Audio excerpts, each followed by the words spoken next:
Rohit uncle. আরে ডিঙ্কা, এটা তোমার জন্য। Thank you very much. শোনো না, একটু রেখে দেবে প্লিজ। Thank you মেসমশাই। খুব ভালো লাগলো আপনি এসেছেন। আচ্ছা দেখুন, আমার খুড়তুতো বোন আর আমার ভগ্নিপতি কি করেছে এসব এই বয়সে এসে। এক মিনিট, এই অর্পিতা আয়।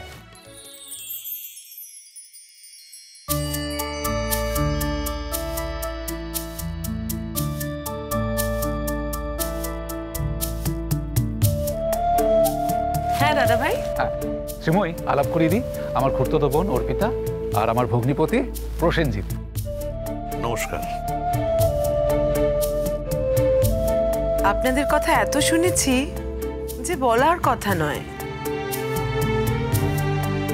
আজ দেখে চক্ষু সার্থক হলো।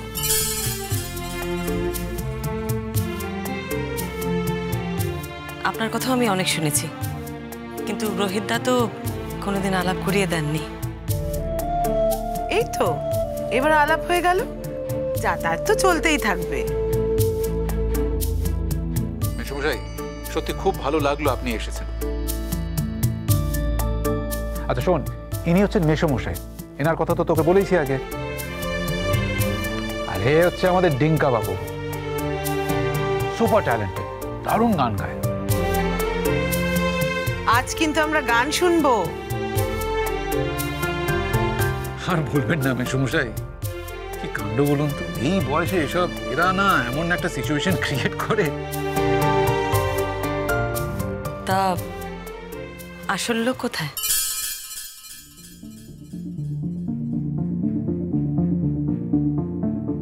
আসল লোক?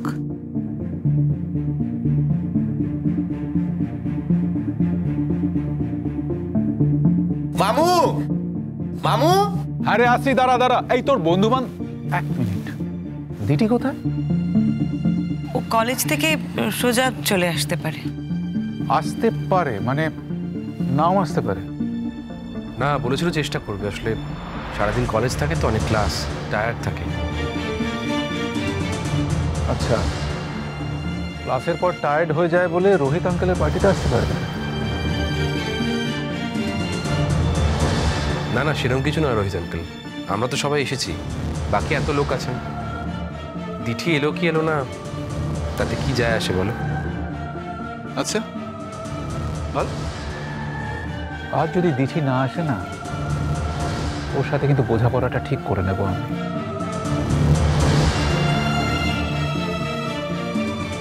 মামু, মামু। হ্যাঁ আসছি, দাঁড়া। এই কপিটা তুই একটু দেখিস, আমি এক্ষুনি আসছি। হ্যাঁ আচ্ছা, হ্যাঁ আপনি আপনি কি আসল লোকের কথা বলছিলেন? হ্যাঁ, মানে বৌমাকে দেখছি না। বৌমা? বৌমাকে? আপনি ঠিক কার কথা বলছেন বুঝতে পারছি না। না মানে আমরা তো জানি যে এটা রোহিতদার বিয়ের পার্টি, তাই রোহিতদার বউয়ের কথা বলছিলাম। মানে বৌদি কোথায়? এই খবরটা আপনাকে কে দিল? রোহিতদা বলেছে? রোহিতদা বিয়ে করবে সত্যি? সেটা যদি হতো। তার মানে আজকে তো দাদার জন্মদিন।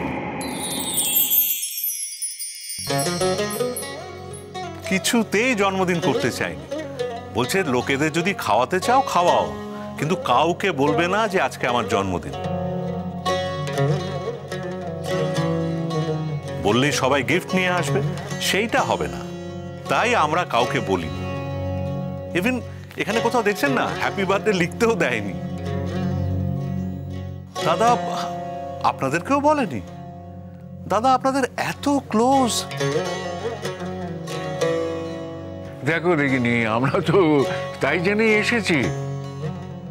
কি বলছেন?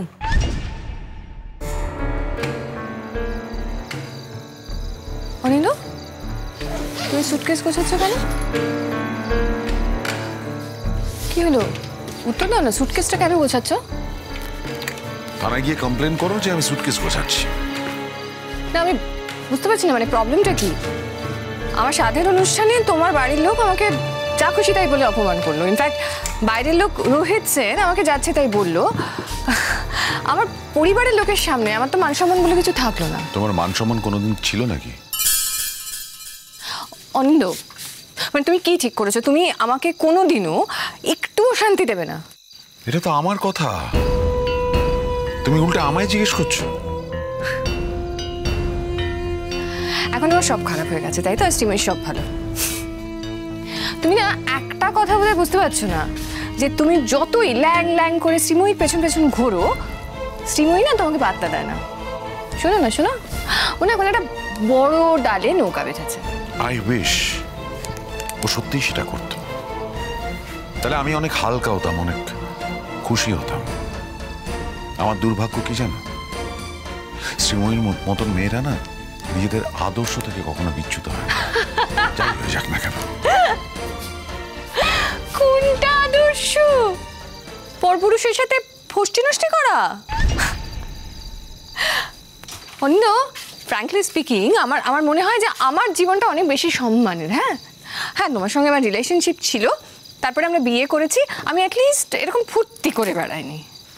নিজের সঙ্গে শ্রীময়ীর তুলনা করো না, এটা নিয়ে আমরা আগেও কথা বলেছি, আর বলতে ভালো লাগছে না। তুমি কোথায় যাচ্ছ?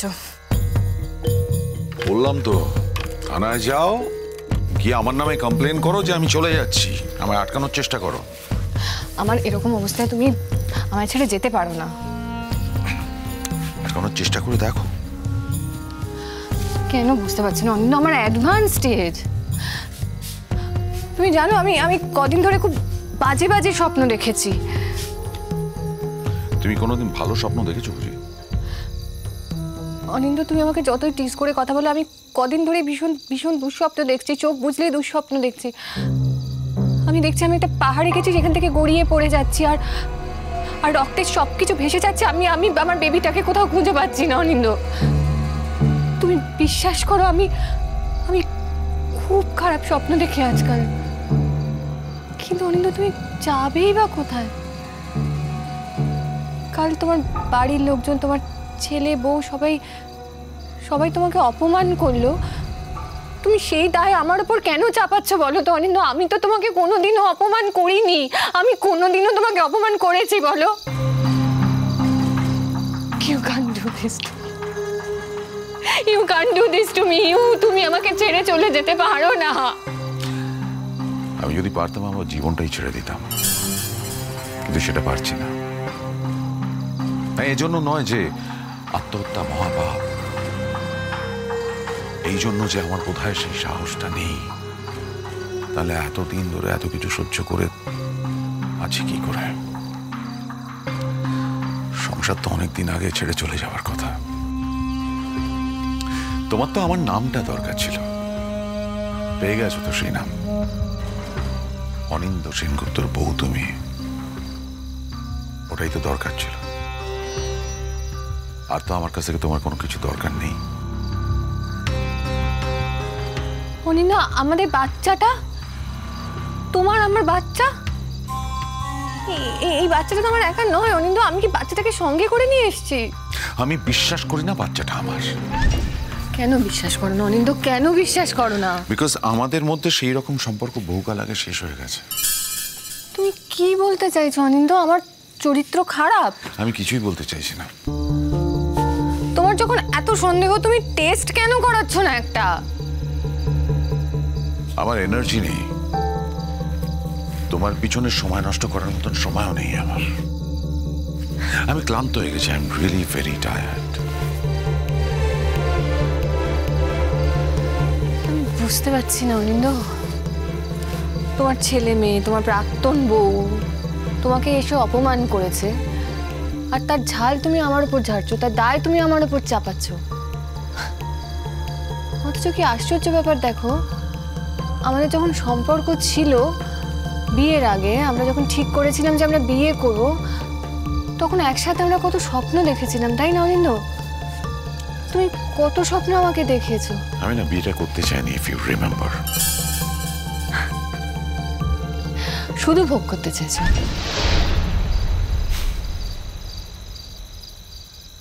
জুন এক হাতে তালি বাজে না। তুমি আমার দিকে এগিয়েছিলে, আমিও তোমার দিকে এগিয়েছিলাম।